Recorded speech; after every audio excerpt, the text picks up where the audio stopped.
Sitheke basihleli sikoyaqala singotata wathi utata wami udadewethu wathi kubalulekile ke ukuba ube nguwe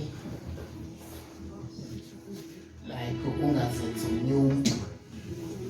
Amen.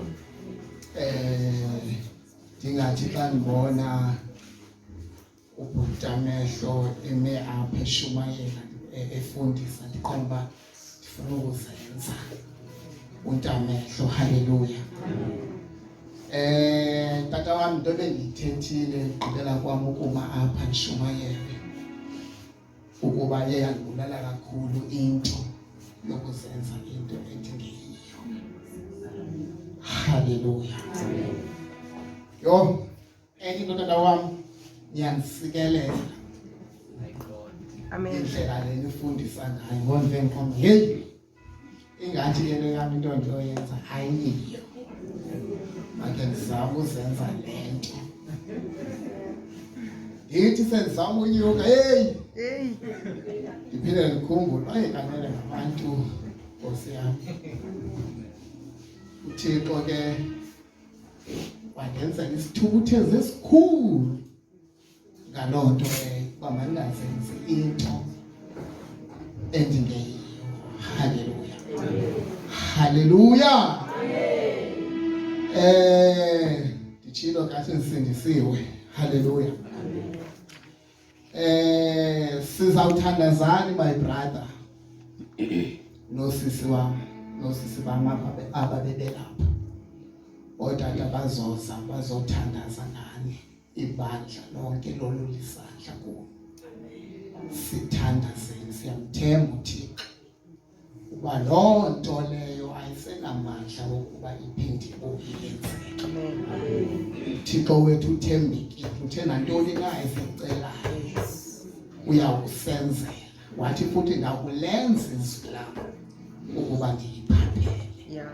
So xa ithethile into ayithethileyo akabuya ejika ngayenzi uThixo welizwi lakhe. Haleluya. Ngoku ndisavula alina ntsika iBhayibhile undisikelele mama umnuka ndicela ube undihlabelela laa ngoma lithi alikho igama nobusandihlabela ngondisavula nje iBhayibhile. Haleluya. Alikho igama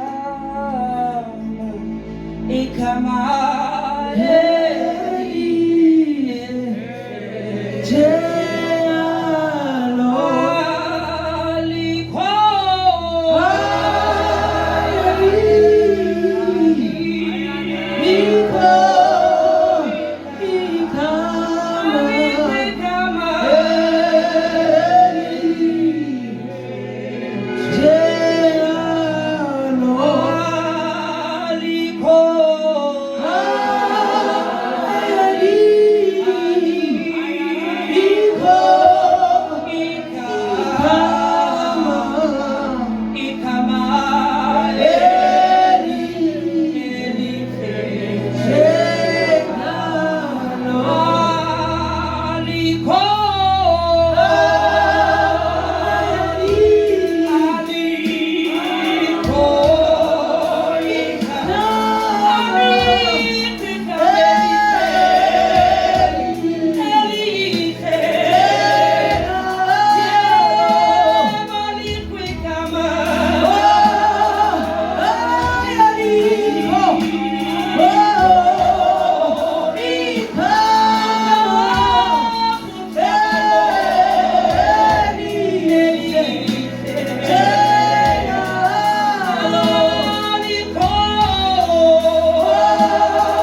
impumelelo alikho igama elinjengelakhe. Akhona wona amagama but eli igama linomohluko. Hallelujah. Uthalikho igama elinjengelakhe. Amen. Igama elinolinganiswa neli. Igama elinofaniswa neli. Yazi impilo yokusindiswa iyenyinto. Hallelujah. Ihlelo ukuthi xa ndizokuyixela ndizekele ifana ndiyifanise nenqila. Inqila liyakwazi ukuthi xa liphakathi etywaleni linganyanzeliswa mntu lihambe liziyele ngokwalo ethilini. Lifike lithenga ibhotile ethilini i-1818 lisele. Ekuyiseleni kwayo lebhotile lena ifike yenza umsebenzi ngaphakathi. Ngoba injongo yokuba ethengile lebhotile ibikukubana ufuna yenza umsebenzi wayo. Athi noma uhambe endleleni uyadidizela, udidizeliswa yinto ayithengileyo wayisela ngokwayo. Ebangcwele ulivi inxila linukutywala, ulivi inxila lihamba lididizela kodwa alizulala endleleni, liyazaza phaliyakhona. Yangase nathi sasindisiwe singanjalo. Kukangakanani ukuthi thina abantu Nkosi yami esathengwayo ngegazi xa simamkele uYesu. Hallelujah. Lento siyamkeleyo idinga abantu abazawufana nenxila bathi uba bayamkele ibonakala amandla akhe. Ngoba sikho Nkosi yami isidingo sokubana uthi Nkosi yami uthi usindisiwe but amandla ento oyamkeleyo angabonakali kuwe. Amen.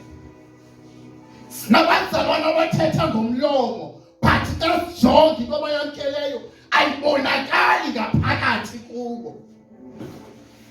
Yazi ungabona i-BM ihamba inhle abantu bayincoma futhi ubuhle bayo besithi hey inhle Nkosi yami, but ihambe ime endleleni yonakala.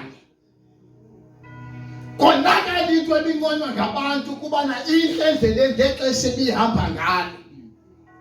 And konakaleni kwayo ufumaniseka uba ingxaki yalento yonakalileyo ingaphansi.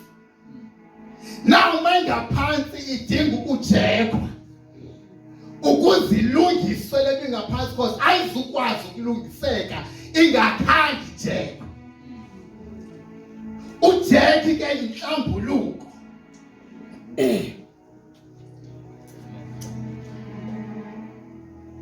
Sinabazalwana abaphila ivangeli but phakathi enhliziyweni zabo bayiphunya.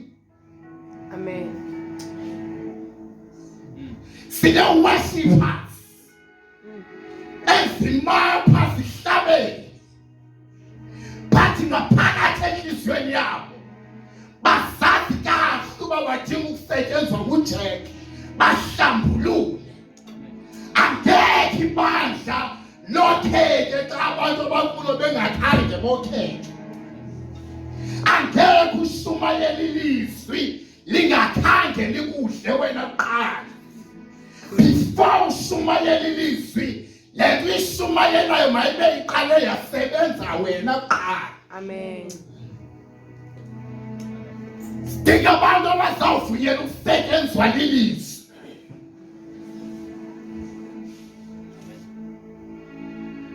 Yo, uThixo udinga abantu abanenhliziyo ezihlambululekile. Angekho ivangeli siyiphile ngenkani yethu. Yeah. Abanye bangena kwi-fasting bengakhange bafake ujeki. Uzathandaza ntoni ungalungisanga phambi kobuso bukaThixo? Ushumayela ntoni ungakhange ulungise phambi kobuso bukaThixo? Singabuva thina sisikeleleke, kodwa ngifuna ukuxelela ukuthi ukhona olibonayo ingaphakathi lakho. uThixo uyalibona ingaphakathi lethu, indlela esiphila ngayo.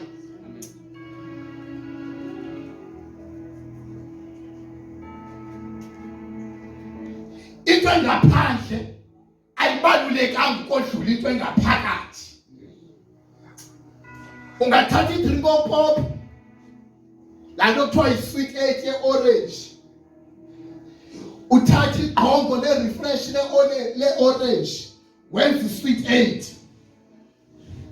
Makufika i-visitor uyiphathele le-sweet 8 le-drink ibandi, ngaphakathi enhliziyweni yayo iyavuya cause ibona i-refresh.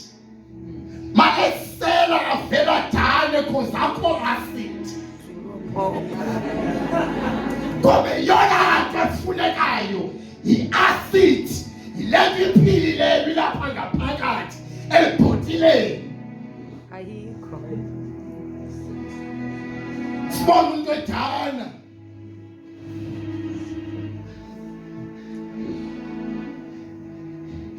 kanti into engaphakathi ayikho. Akuyiyo. Makasika nokhonza uThixo ngokwenelisa abantu nokuphakanyiswa ngabantu. Bathiwa lona uyahlabela ehlu Yesu. Kodwa babake bathi xa besibona nezulu libe lingqina ngomphakathi wethu. Amen. Yebo ngishumayela kweshinyembezi, shumayela kusindiswa abantu. Ingaba le nto engishumayelayo izidlile nami naqala. Ngoba umsebenzi welizwi uqwabulula wena kuqala, lisebenze wena kuqala, likokhe wena kuqala. Uthi nento ayithethayo ebantwini ibe kukudla okuphekiweyo okunencasa okuvuthiwe.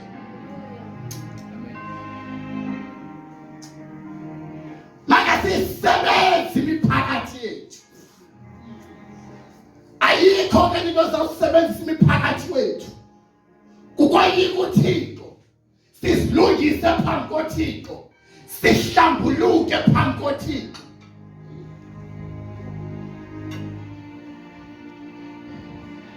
Wabulele lento amabandla. Jamthanda lo mntana beme apha, lo tata beme apha. Othi mina kweve kupheleyo bendinalento.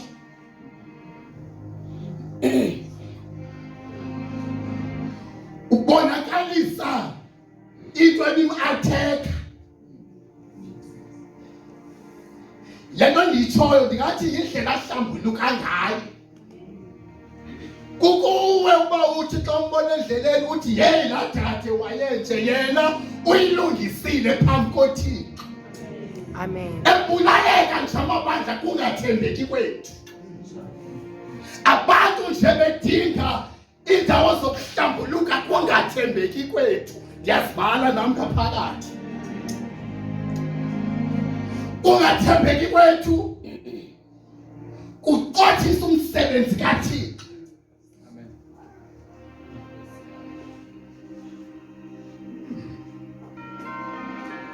Liphi ibandla eliphilile elizawumela inyaniso kaThixo xa singagcwaliswanga ngamandla? Ingaba singafana nanebandla elila oPetro bathi evalelwe ngaphakathi, lamandla ibandla lathandaza iingcango zavuleka. Xa sisijongile ingaba lo mandla sisenawo na? Ngoba hayi ngokuthi siwanikwanga, siwanikiwe. but ithi yona iBhayibhile babe moyamnye. Ngamanye amagama babethobela uThixo bemkhonza ngokoyika. Nampa ngekho moyamnye amandla webandla wanayo ukugqobhoza. Ngoba ingaphakathi lethu asimkhonza uThixo ngokumoyika sonke.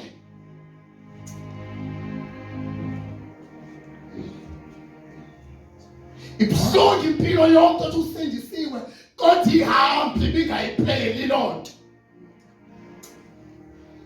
Yiyo le nto uTata uWinnie xa ithetha kule nkonzo ye-discussion ibilapha ethi mna ndiyathetha nento endiyaziyo ngomntu.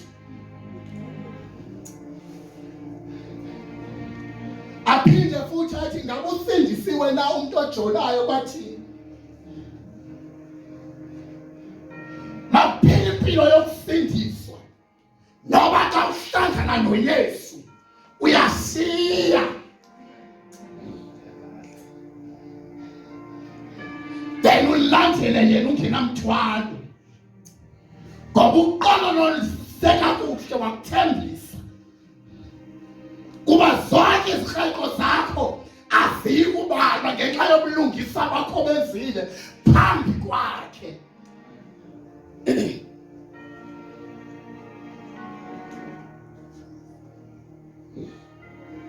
Yayiqonda yona bayikholula but idinga abantu okuzothi xa kuvuka inyama bafake inyama kwiministry bathandaze bafaste uThixo aboyisele. uPaul uthi ngoba inyama xa ifuna kwayo uthi ndiyathandaza inkosi ndoyisele.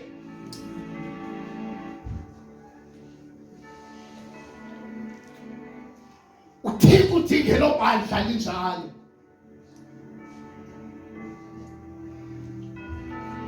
Ndingashumayeli oko ndingekatyhililizwi. Ndicela sifundeni phaya kwincwadi kaMateyu chapter 13 verse 24. Sifundela nesihloko. Mateyu chapter 13 verse 24. Undiphelele ku verse 27. Matthew chapter 13 verse 24. Umzekeliso womdiza verse 24. Wababekela omnye umzekeliso esithi ubukumkani bamazulu bufanekiswa nomuntu owahlayela imbewu enhle entsimini yakhe verse 25. Kuthe ke xa baleleyo abantu lwafika utshaba lwakhe lwahlwayela umdiza phakathi kwengqolowa lwemka verse 26.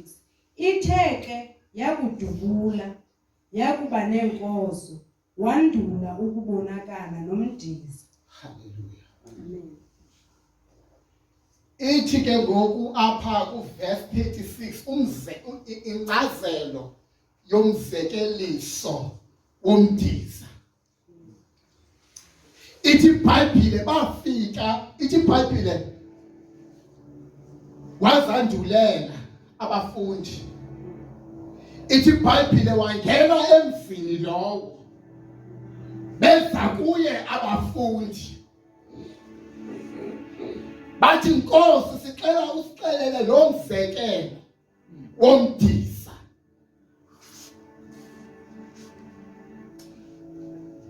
Ithi iBhayibhile wathi owohlwayelayo imbewu enhle ke ngunyana womntu which means nguYesu ke lowo. Abesesithi imbewu ngonyana bokumkani ke abo. Abesesithi umdiza ngonyana bongendawo ke abo.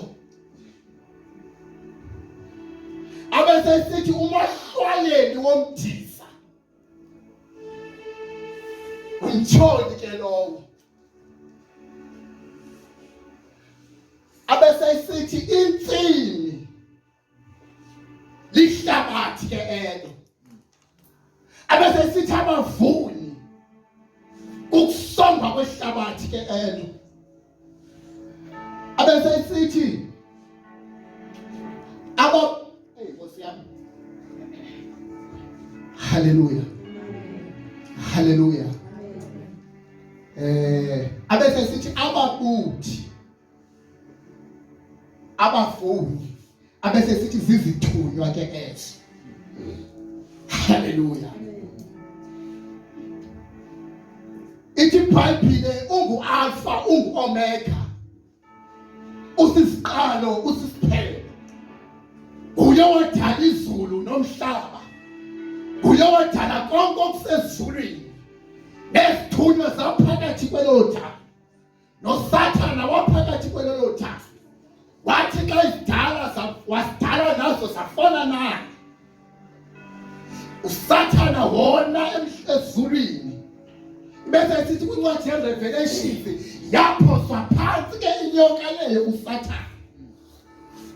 uThixo wahamba wayokuhlwayela imbewu enhle.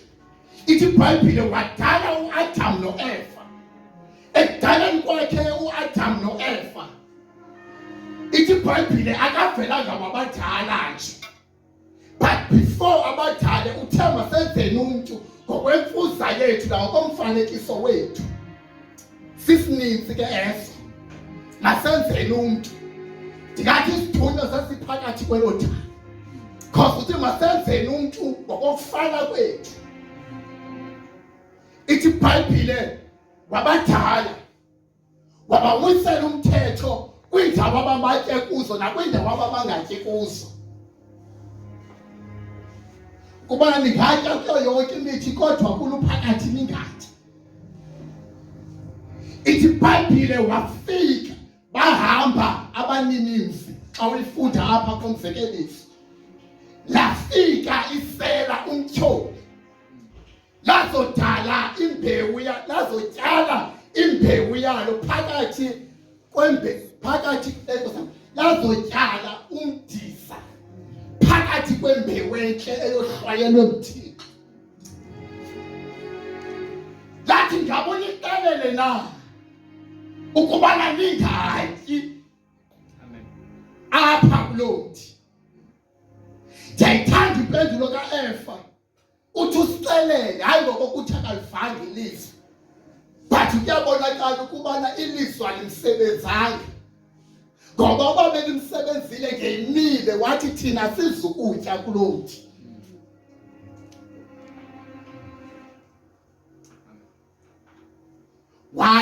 Wathi unixelele na, wathi no, injongo yokubana athi ningatyi ingoba uyayazi ukuba uba nike natya apha nawubona izinto ebezifihlakele ningazi wazama ubakhonvisa ngendlela yonke uba mabatye kuloo mthi.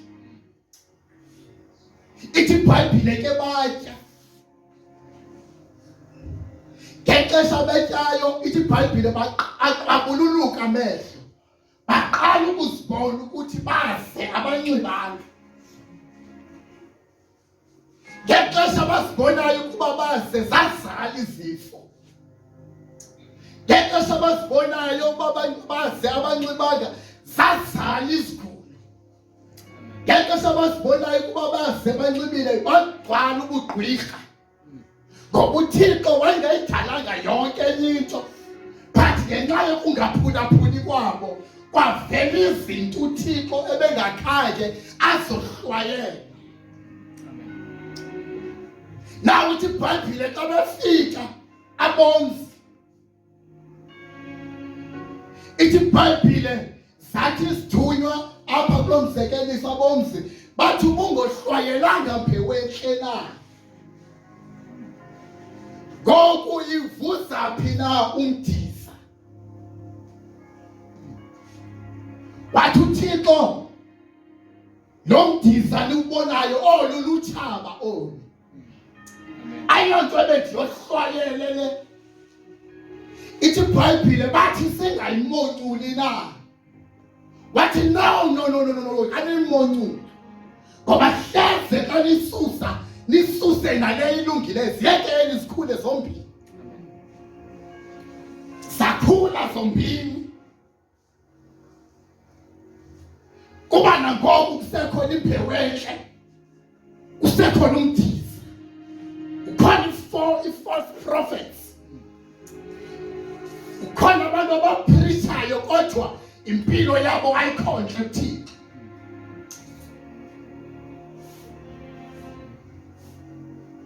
kanti uThixo ayombewu enhle leyo ebeyitheni ebeyohlwayela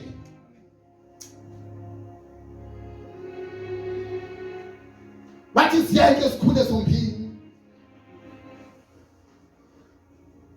injongo yokuthi makaziyeke ukuthi sikhule zombili kunikezwe mina nawe second chance yokuthi sizikhwebule sibone ubuhle bembewu enhle yohlwayelwayo nguYesu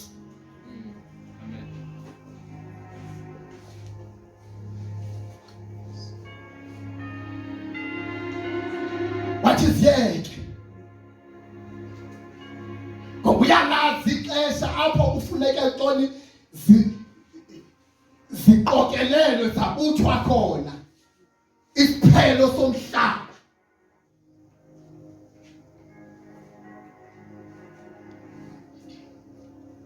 awuveni koyika mna ukuqinezela isazela sami ndizibona ukuba andenzanga kakuhle phambi koThixo ndithi noba sendihleli ngiqomba xa kunofika umuntu andibulale ndisekule nto ndikuyo ingaba ndingalingena naye izulu yabona umuntu ongaphili impilo entle uyakoyika ukufa ngoba uyayazi ukubana akenzanga kakuhle phambi kobuso bukaThixo ngathi bangathi bandiphakamisa izandla zenu abanye bazasiphakamisa kuba befuna ukuba beqomba donqena ube ngathi mina andisindiswanga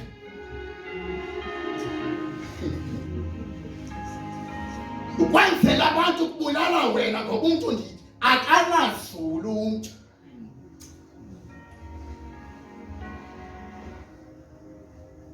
uma sivumela umdiza ahlume siwubone mhle sizitshabalalisa thina ngoba kule mbewu enhle elohlwayelwayo nguThixo Amen.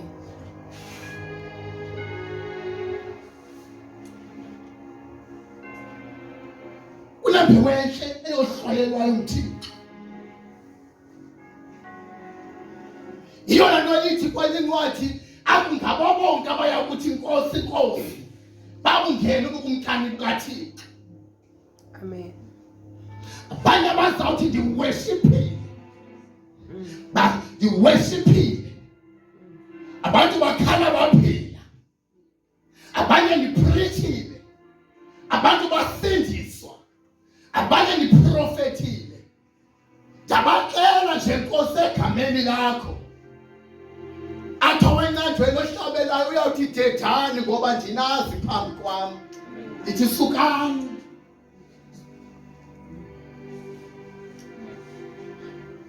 ngoba bavume ukuzinziswa yingqambu Nkosi yami bavume ukuzinziswa yingqambu yomdiza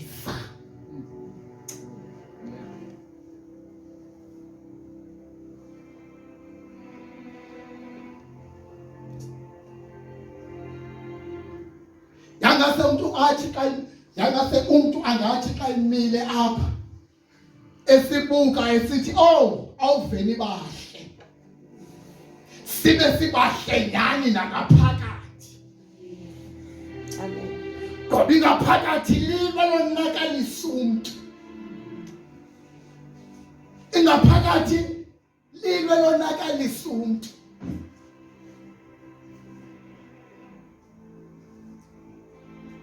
thina sibona izandla zakho xa umamkela kodwa yena ubona inhliziyo yakho ithetha ntoni Yiyo le nto ingase singangamanxila nathi. Amanxila wento kaThixo. Sididizele ngenxa yokugcwaliswa yinto kaThixo. Ngoba inxila noba liselile kodwa liyazazi apha lihlala khona. Lithi noba sekuseni lithi andizazi uba ndifike kanjani ke lapha. But lifikile. Nakuthi kuyafikeka. Xa siliphethe ilizwi likaThixo sathembeka kuyafikeka.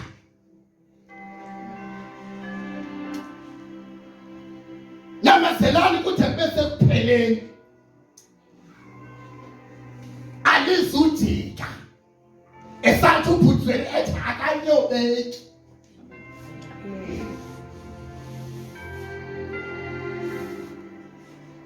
Hayi futhi akanyobeki ngezwi lakhe.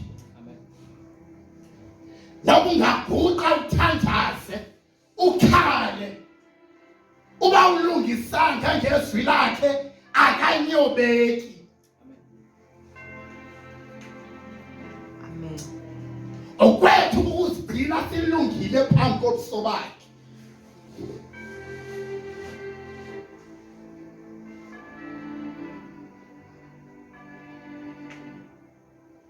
Yazi abantu thina sibona ubuhle babantu. NjengoSamuel owathi xa ihamba yogcoba uDavide uyese wazisa onyana bakhe phambi kwakhe. Wathi yonguye ke lo. Kanti ndiyabona xa ithatha isigodlo etheli oli ngaphumi ngoba inguye lo. Yena ujonge isithombo wabona uba nguye nofunwa nguThixo. Kanti ukujonga kwakhe yena kufihlakela akufani nokujonga kwethu. Baziswa bohlukene onyana. Ingaphumi oli ngaphakathi. Kwathiwa wo. Ingaba baphelele nawe nyana bakho apha. Wathi ukhona oyedwa. Weza umfanana. Badluliwe abo bebethembakele emehlweni akhe. But kuza lona ke ngoku ebengathembekelanga umntwana. Yiyo le nto ithi incwadi kaTimoti makungabikho namnye obudelayo ubuncinane bakho. Sukumume ube ngumzekelo ngentetha nangehambo.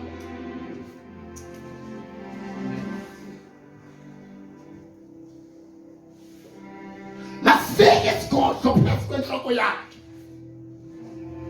Yaphoqa iholi.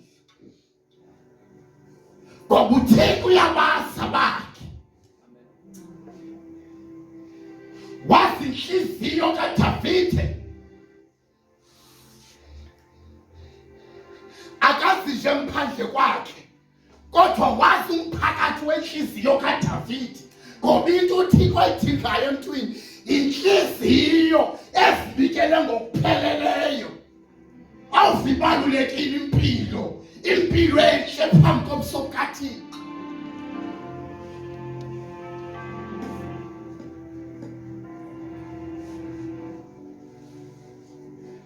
Make sikhathale manje.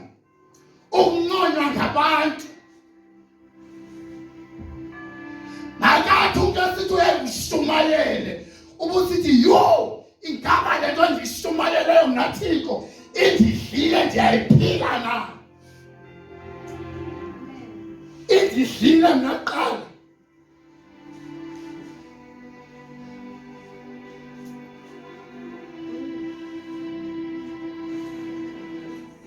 Make sibe ngamanxila walento.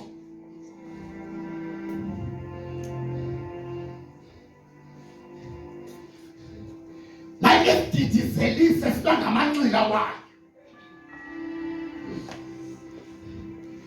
sithe sidlula kubo beze kunuka umphanda wezulu, bave kunuka umphanda wezulu,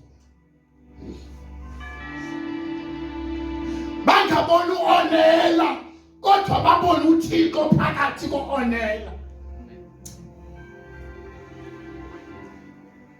Njengo-Elisha mayesuka ku-Eliya ithi bangqina onyaka babaprofethi bathi nene umoya ka-Eliya uhleli ku-Elisha. Amen.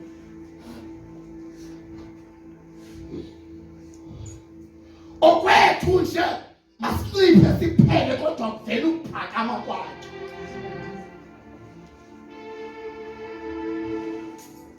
Ayakuvela ukuphakama kwakhe.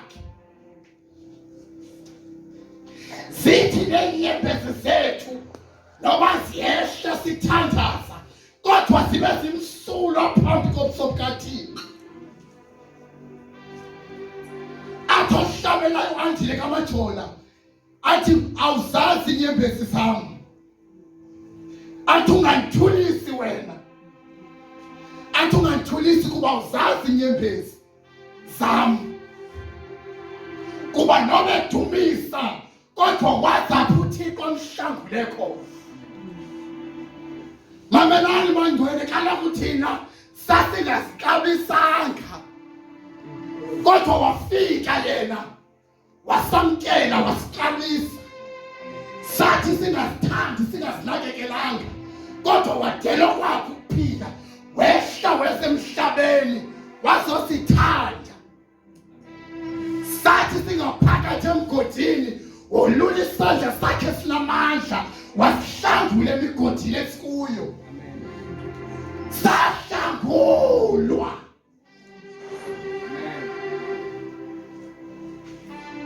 Sahlangulwa. Batho umkhosi wahlangulwa. Mawuhlanguliwe wakhutshwa emgodini ugqume lo mgodi. Ishiye lento ubuhlangulwe kuyo.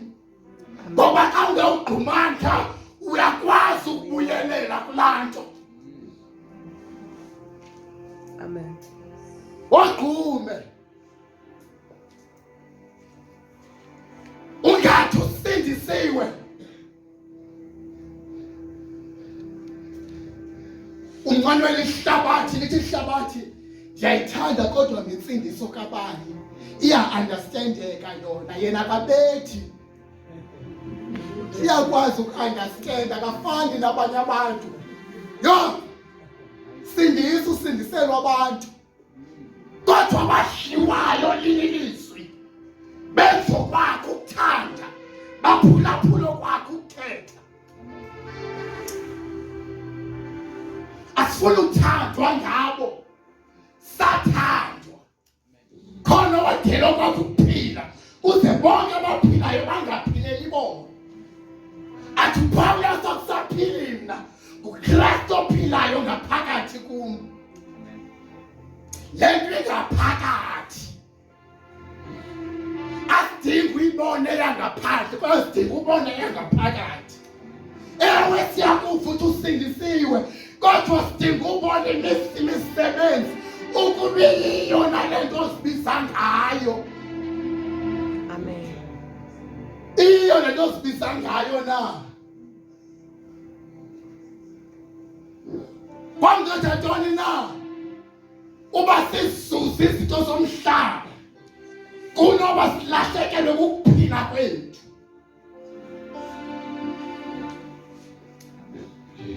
Nomdisa otyaliweyo masingawuvumele ezimpilweni zethu.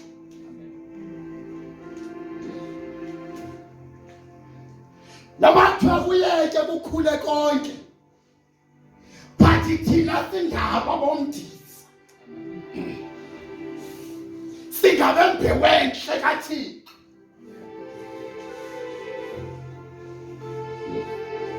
Singabe mbewenhle kaThixo. Libalulekile ilizwi likaThixo ngoba mna nawe siphile lona. Libonakala ehambweni yethu ibonakala esinxibeni sethu.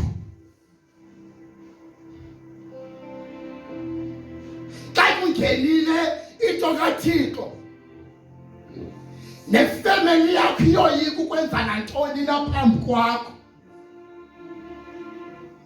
Uba yoyika ukwenza nantoni kodwa iyayazi ukuba angekhe simbize esithweni esithile ngoba longo welizwi likaThixo. But uba siyacompromise sizofakwa kwinto yonke. Andiqondi uba iselile ixesha labantu abacompromisayo. Amen. But lixesha labantu abadlelana intlungu kunye noChrist. Amen. Abathi mandishiywe ifemeli beyathanda. Masinilahla isihlobo uba ziyathanda. Ngoba lazana nomsebenzi welizwi likaThixo. Yazi ilizwi likaThixo xa lisebenza into engaphakathi inamandla, ndiyaphinde ndiyatsho. Ke wazama uyicinezela le nto uJeremiya engafuni ukuthetha ngayo, wayicinezela futhi athi ndibandifuna ukhankanya ngalo eli khamba, kodwa kunje ngathi phakathi entliziyweni yam kungumlilo ovalelwe emathanjeni am, uthi ndisuke ndingakwazi ukuzibamba ngobufa into engaphakathi kwakhe sisetyenzwa yinto engaphakathi. Yiwe sisibindi sokuma phambi kwabantu singqina amandla kaThixo. Oh, bayabhubha abantu bam ngenxa yokuswela ulwazi.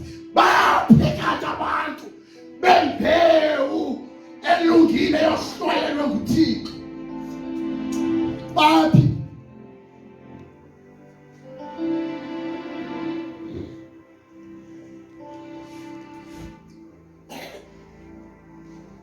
Funa uba mthethu, ndiyabona uba ingxaki abanye abantu bayalala. UYutiko ke ayathuki. UYutiko uthi iBhayibhile wasindwa bubuthongo. Wathuleka esuka kwi-third floor wawaphansi. Wafa uYutiko. WeYutiko ungalali. Ngoba kwakho ukufa wena izoba kuphoswa lilizwi likaThixo. Okwakho ukufa izoba kuphoswa lilizwi likaThixo. Amen. Mandibasizele uYutiko. Hey. Sizothandazana.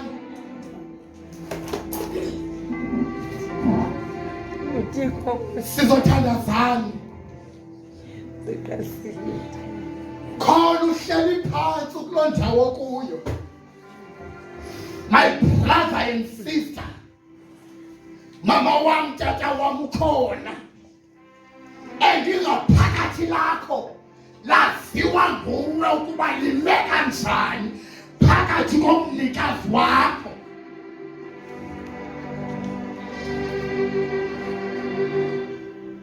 Laziwa nguwe. Sengaphakamisa isandla sakho kuloo ndawo ome kuyo. Uhlele kuyo. Sizothandaza kunye nawe. Bona isandla sakho yena ubona inhliziyo yakho. Bona wena ohlele phansi ongasiphakamisanga kodwa yena uqophozela enhliziyweni yakho. Ningazenzi likhulu inhliziyo zenu. Ngeni kuvayo kwenzeni. Kuyingozi kukwenza likhulu inhliziyo yakho. Nongaphulaphula ukuthetha kukaThixo. Wayefika umprofethi kwenye indoda wathi ndiqhwabe apha, yaqhwaba yadliwa ingonyama yafa. Because ayiphulaphulanga into uThixo ebeyithetha.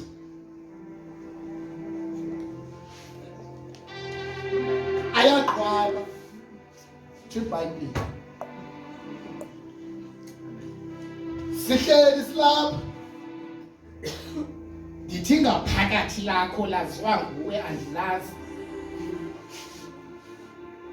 Uba uphilela abantu kuba yho, because iba ngathi xa siphakamisile isandla sakho yho abantu babona umbulu umkrexezo bathini, kanti akuzizo zodwa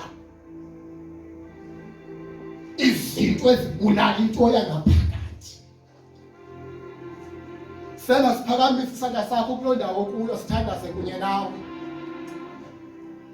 Enkosi sisi wami, hlala usiphakamisile kanjalo. Ngabe ukhona omnye? Enkosi sisi wami, enkosi sisi wami, enkosi sisi wami, enkosi. Ngalinge sosisandla usehlise. Impilo yakho ayixhomekekanga emntwini, but inomnikazi wayo omaziyo futhi umntu othi xa ijonga umntu abone umfanekiso wakhe. Thina sisisibili sikaThixo sokuziqhenya kwakhe. Cela uphakame usilandele isandla sakho. Phakama, ungoyiki into.